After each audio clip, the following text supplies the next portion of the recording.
Welcome to Indie Beacon Radio, where creative souls can find help in marketing their creations. You can send questions for each show on Twitter using the hashtag IndieBeacon.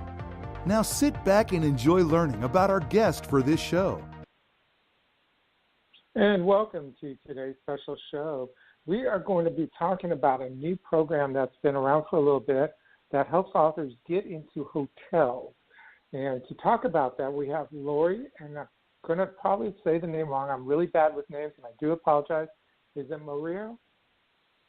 It's Marrero. Thank you. Okay. Welcome, Lorie. We appreciate you being here and to talk to us about bedside reading.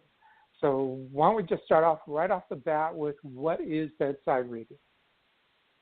Well, thank you, Alan.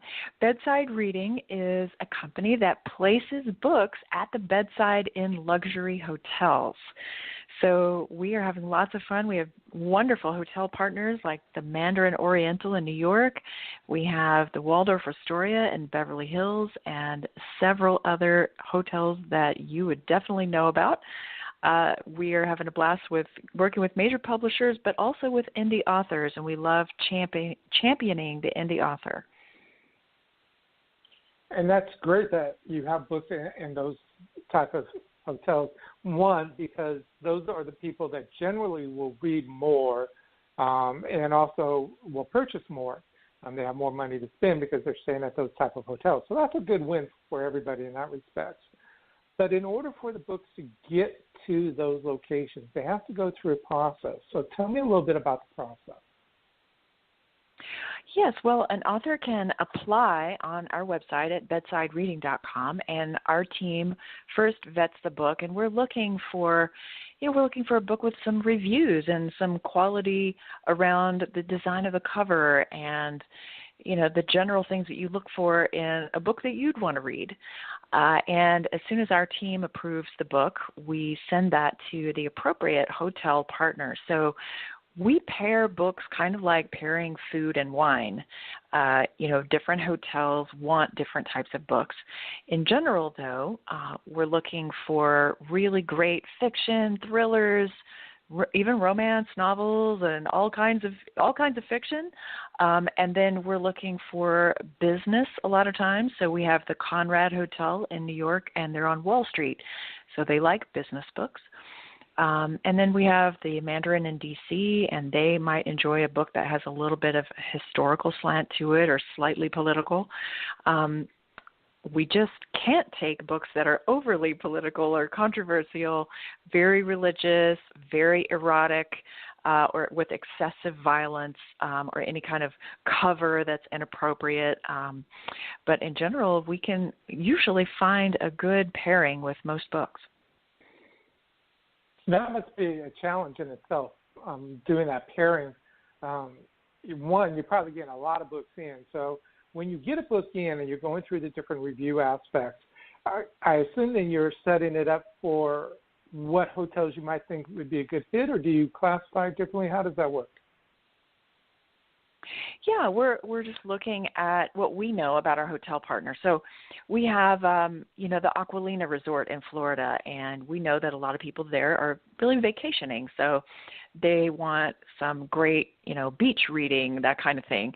So yeah, we're definitely looking at all of the books that come in with the filter for, what we already know about the hotel partners, and it's a very relationship-based business. That's definitely for sure.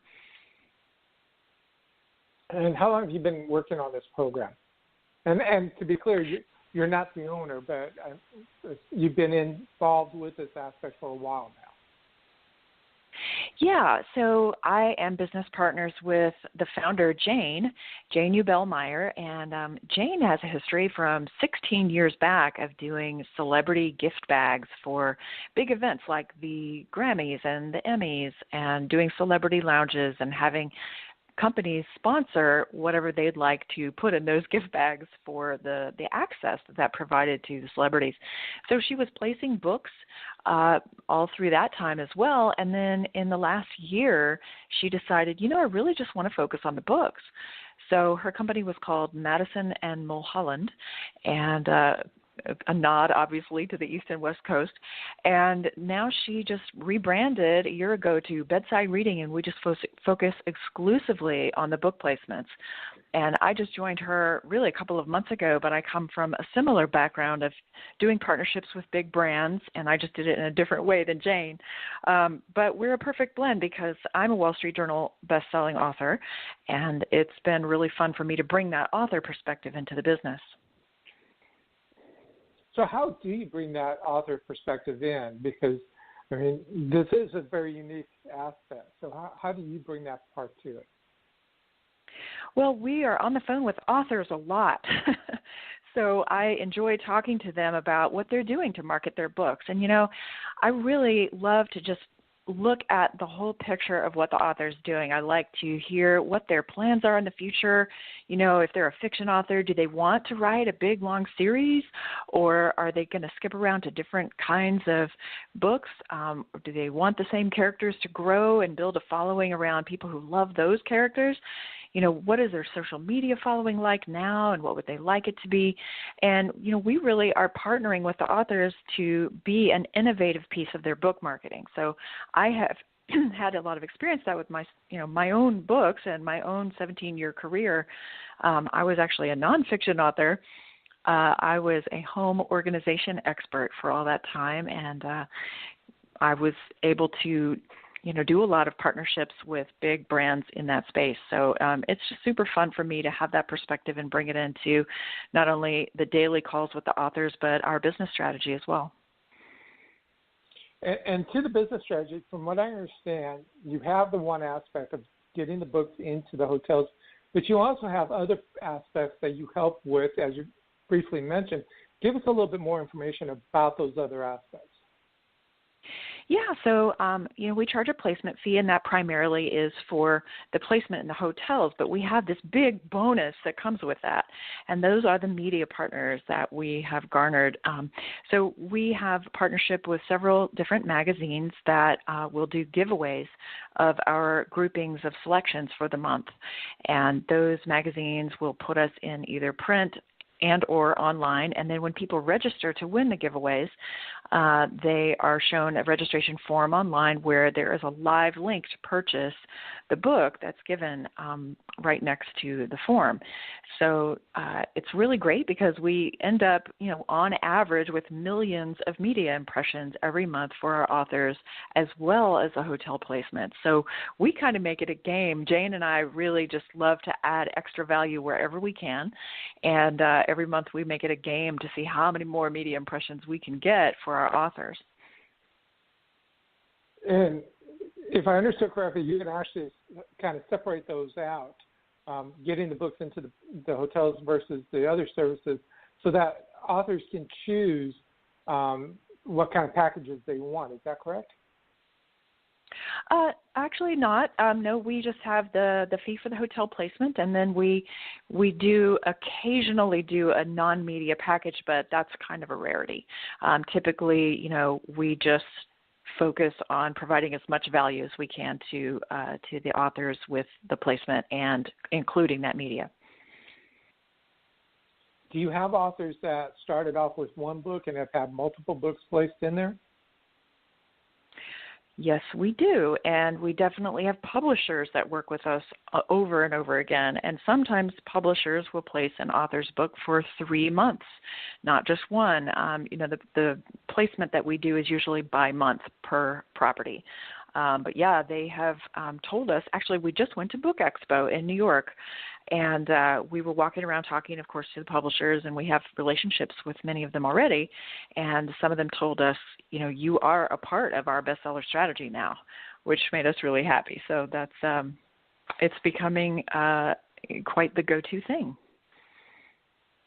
So I'm curious, because of that statement, are they looking at getting you kind of like the pre-release issues out there so that they can build a hype, or are they looking at something else as far as the marketing aspect?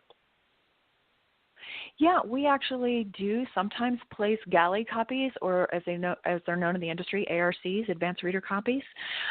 We even have had conversations with a hotel in Los Angeles who only wants advanced reader copies because their guests are so hip and in the know that they want them to be the first to know about the latest great stuff. But yeah, generally the publishers, the major ones that we're working with, they want to do their latest and greatest stuff. But we tend to work with books that are in the current calendar year or just previous for their pub dates. Now, granted, you're dealing with a lot of high-end hotels, so I suspect the fee is not that inexpensive. So not everybody can participate in this type of a program. For those authors that are indies, that do have a great book, because there are so many great authors out there that are indie, what do you recommend to them to plan for something like this? Well, I would say build your platform. That's what everyone says, right? But that's going to get our attention because the only way we know if it's a good book is if other people are verifying and confirming that with reviews, and we see that you're gaining followers, and we see that you're serious about your business as an author. And those things all come together to make it attractive for us to feature you. People ask us if we read all the books that are submitted. Of course we can't, right? So we're relying heavily on reviews. I just spoke to an author earlier today that, didn't have any reviews at all on her 3 books. And I said, you've got to go back and do that because the hotels are probably not going to approve that either if they're looking at that on Amazon. But yeah, build your platform. Your platform is everything. When I was a nonfiction author myself, it's that got me all those doors opened. When I had the giant platform, they all wanted to use that platform. All these big brands that I worked with, it just is. There's no substitute. It's the best asset for your business. You've brought up an interesting comment, building your platform. So realizing that there's no magical number for one book versus another and stuff like that, what is it in the platform you're actually looking for? Are there certain numbers, or is it just the conversation? It isn't certain numbers, definitely. It is kind of a you know it when you see it kind of thing. But yeah, it's a blend of all of that. It's, if they have, 17 followers, certainly that's not the same as someone who has 1,000. But you're right, the conversation has a lot to do with that. What are their fans saying, and how are they interacting with them, and where are they showing up, and why, and what reviews are saying is a really big deal for us. And in reference to the reviews, are you looking at just the Amazon reviews? Are you looking at other reviews? Is there a specific formula you're looking at? There's not a formula, but we do look at Amazon most, and we also look at Goodreads. We are at a point where I'm going to take a break for our sponsors, and then we'll come back and talk a little bit more, and also about the other programs and things you have done over the last few years. Do you love to read great new ebooks? Visit ebg247.com. Be the first to discover the next bestseller. At ebg247, we have the web's largest selection of great new book reads, from that amazing new fiction or nonfiction to horror, romance, and fantasy. We even have today's best children's books. That's ebg247.com. New books arrive daily, and all ebooks start at just 99 cents. If you love to read, then you'll love ebg247.com.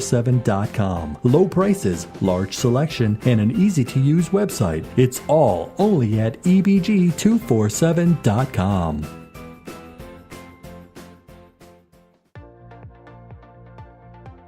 Hello, Texas authors. My name is Randy James, coming to you from my Carrollton recording studio, where I spend time writing and producing commercials for my radio endorsement clients, as well as my private freelance clients. I'd like the opportunity to help you sell more books with a commercial like this and get listeners of Dear Texas Radio excited about your title, all at a special introductory price. Available to members of the Texas Association of Authors. Call or text 214-762-1942. That's 214-762-1942.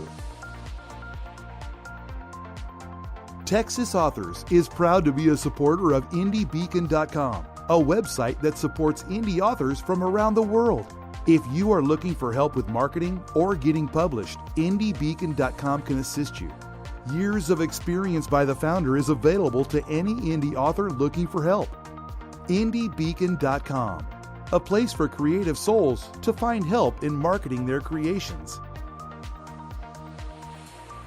Welcome to Indie Beacon Radio, where creative souls can find help in marketing their creations. You can send questions for each show on Twitter using the hashtag IndieBeacon. Now sit back and enjoy learning about our guest for this show. And welcome back. We are talking with a lady by the name of Lorie, who is the Senior VP of Business Development with Bedside Reading, a program designed for authors to get your books into high-end hotels. And if you're interested in submitting your book, you can go to the website. I'm going to spell it out to make sure we get it correct. It's LORIEMarrero.com/bedside. And welcome back, Lorie. We appreciate you being with us. Thank you so much. Yeah, that URL that you just gave was my personal website. They can go there if they'd like, or they can go to bedsidereading.com/apply. So that's probably easier to remember from the radio. And go ahead and say it again just so that people have it. Sure, bedsidereading.com/apply. Great. So the program itself, I mean, I love the concept, and I'm like a lot of the other indie authors who really can't afford it. So in order to really encourage authors to plan out the release of their books, which is something most indie authors don't do, this is one of those type of programs that you do need to plan out and get the advanced copies to you so that you can help determine if it is going to fit within the module and the programs that you have, and then allow them to properly make sure they've budgeted their time and their money to make this successful. What other suggestions do you have for somebody who wants to go through this? Well, first I'd like to talk about the expense, and I don't want to quote fees on the air, but you and I have talked about that. And what I'd like to say is that it is significantly less than what it would cost to pay a PR firm. So I paid a PR firm for 10 years, and you definitely can expect to spend $3,000 to $5,000 a month to get a PR firm on board and really push your book out there and do it right and all that stuff. And they're going to expect a minimum number of months. So for us to do what we do for 1 month for significantly less, we think that's a really great deal for an indie author and probably a great fit. But yeah, I think that not just indie authors, lots of people, fail to plan their business launches, whatever they are. And it's really good to, start early with your social media and build buzz by, even doing little sample paragraphs and asking for feedback from the readers. We've seen that be successful.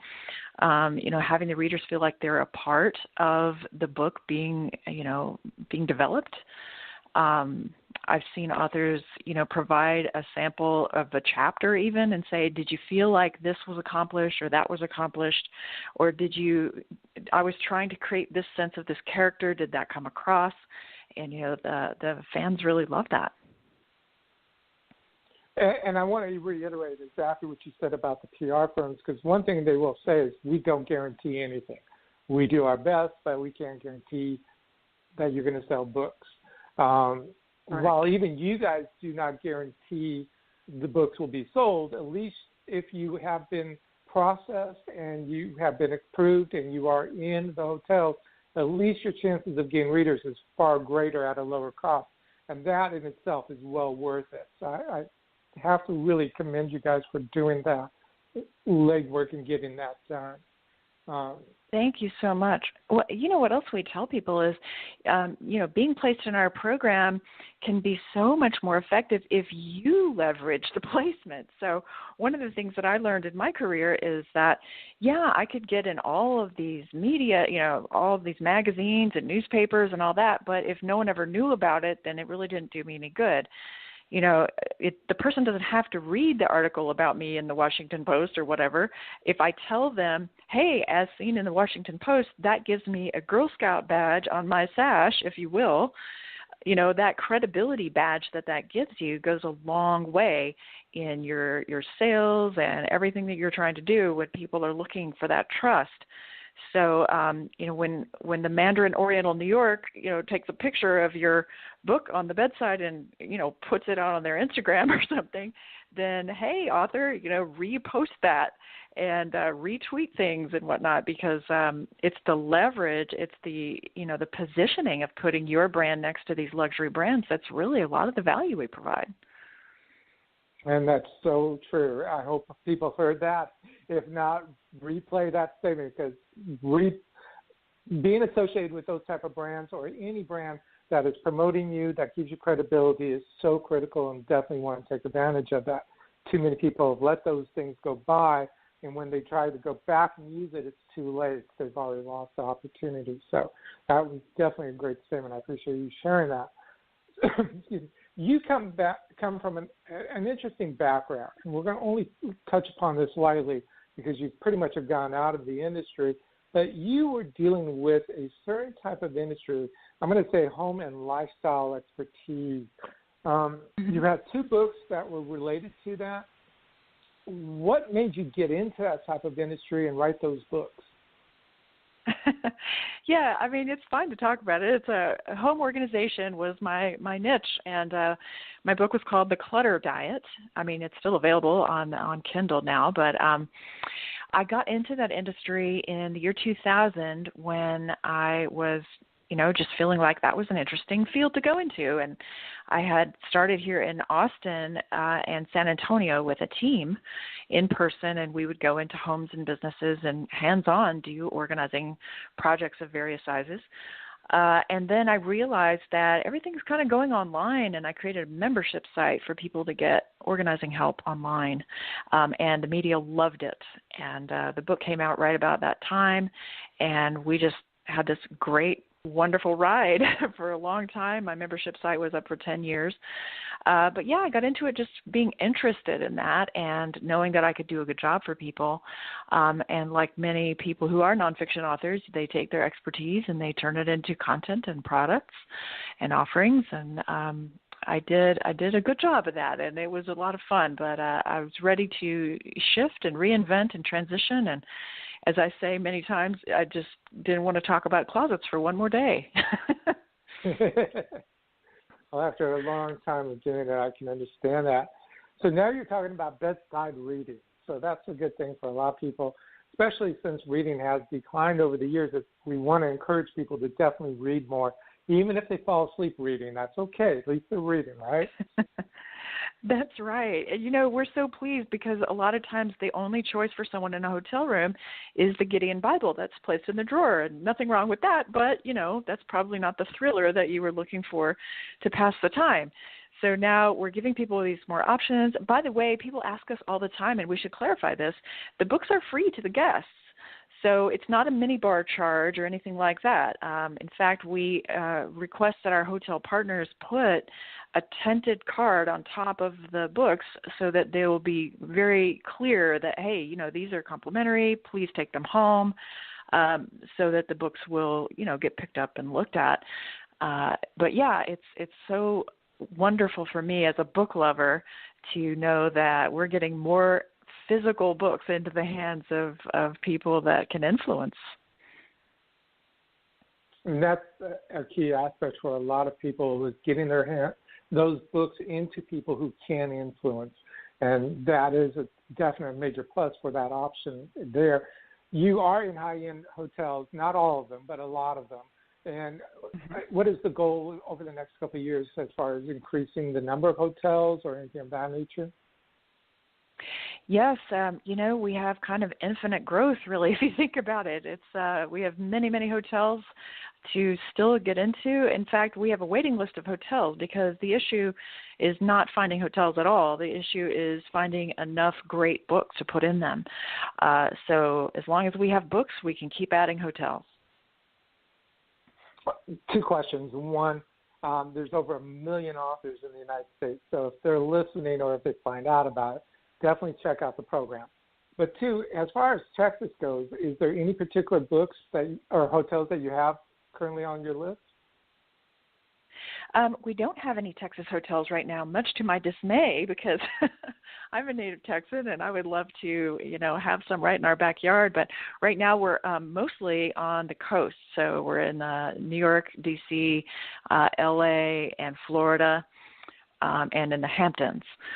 So yeah, we're looking. There's lots of expansion to be done, and Austin has some great hotels that I've got my eye on right now. And not only Austin, but Dallas, Houston, even San Antonio. There's some really good hotels that need to be a part of this organization and get those books out there for people. Okay, so I've agreed. That enough. Thank you. For you personally, you're welcome. For you personally, what are you looking at for your future? Are you planning on possibly writing another book related to this or anything of that nature?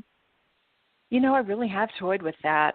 So many people have asked me, how did I do what I did? I was a spokesperson for many major brands. I've been a spokesperson for Goodwill for about 8 years, and that was my nonprofit partner.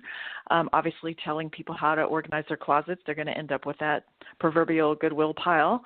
And so I was telling people for all that time how to go, take your clothes in there and your household goods. But yeah, lots of authors want to know, how did I get spokesperson work, and how did I get all that media, and how do you do that? I have done a live event even before to teach people that, and I've thought about writing a book along those lines. So maybe your listeners can tell me if that sounds interesting or not. Well, from somebody who helps authors with marketing, yes, that is definitely needed and will definitely be of value. And I'd love to see you work with the Indie Lector bookstore that's opening up soon. Since they focus in on indie authors, that would be a great avenue. Now, that was a shameless plug for my new bookstore that's opening up. So, real quickly, because we only have about a minute left, if you would be kind enough to remind people of how they can apply for the book Bedside Reading, and also learn more about you and possibly reach out to you for assistance. Oh, sure. Well, they can go to bedsidereading.com/apply, and be sure to mention that you heard us on the radio here on this program with Alan. And we also have my website if people want to learn about me and ask me anything personally. It's Lorie Marrero, Marrero.com. Okay. And finally, with the 30 seconds we have left, do you have any words of encouragement for people who want to get in the writing industry? Yes, think of your authorship as a business. Yes, it's fun to write a book, but it's not just a fun, even vanity project like sometimes people treat it to be. It's not a hobby. It's a business, and you should think about it in that way and grow it and build it and take it seriously. Great. Well, I thank you very much, Lorie, for being on the show. You gave a lot of good information and some that I really encourage people to go back and listen to again about marketing, promotions, and things of that nature, but also check out bedsidereading.com because it is a good program for those that can't afford it. Even if you can't, at least you can learn about it and plan for your books and your marketing plans. Thank you again, Lorie, and best of luck to you. Thank you so much, Alan. I really appreciate it. Thank you for listening to Indie Beacon Radio, where creative souls can find help in marketing their creations. To learn more about Indie Beacon services, to be a guest on the show, or to advertise on our show, please visit our website at indiebeacon.com.